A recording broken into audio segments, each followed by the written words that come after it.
पहलगाम हल्ला प्रकरणात यंत्रणेची चूक, केंद्र सरकारची मोठी कबुली, सर्वपक्षीय बैठकीत त्रुटींवर चर्चा झाल्याची मंत्री रिजिजूंची माहिती।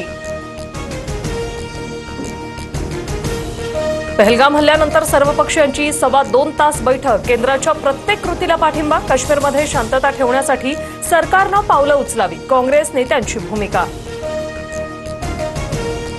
द्वेष, कटुता आपला स्वभाव नाही, पण मार खाणंही आपला स्वभाव नाही, त्यामुळे अशा वेळी आपण शक्तिमान आहोत हे जगाला दिसलं पाहिजे। पहलगामच्या हल्ल्यावरून मोहन भागवत यांचं मोठं विधान।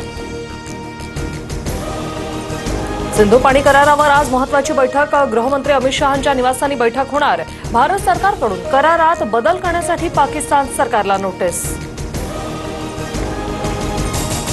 भारताकडून सिंधू पाणी करार स्थगित, पाणी थांबवणं म्हणजे युद्धासारखी कारवाई असल्याचं पाकिस्तानचं मत। भारताकडून अटारी बॉर्डर तर पाकिस्तानकडून वाघा बॉर्डर बंद, बॉर्डरवरील सुरक्षेत वाढ। नागपुरात 2000हून अधिक तर पुण्यात 111 पाकिस्तानी नागरिक वास्तव्यास। पहलगाममध्ये झालेल्या हल्ल्यानंतर पाकिस्तानी नागरिकांवर नजर, माहिती गोळा करण्याची प्रक्रिया सुरू। जम्मू काश्मीरमध्ये अडकलेले 500 पर्यटक महाराष्ट्रात सुखरूप परतले। आज उर्वरित 232 प्रवाशांना विशेष विमानानं भारतात आणणार। मुख्यमंत्री फडणवीसांनी मंत्री गिरीश महाजनांकडून घेतला आढावा। ठाण्यात आज रात्री 12 वाजेपर्यंत पाणी बंद राहणार। जलवाहिनीच्या देखभाल दुरुस्तीच्या कामासाठी काल रात्रीपासून पाणी पुरवठा बंद।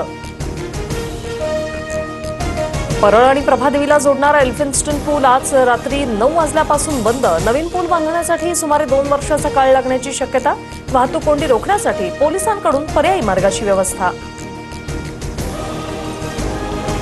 रोमांचक सामन्यात बंगळुरूचा राजस्थानवर 11 धावांनी विजय। 12 अंकांसह बंगळुरू पॉइंट्स टेबलमध्ये 3ऱ्या स्थानी, तर राजस्थानचा 7वा पराभव।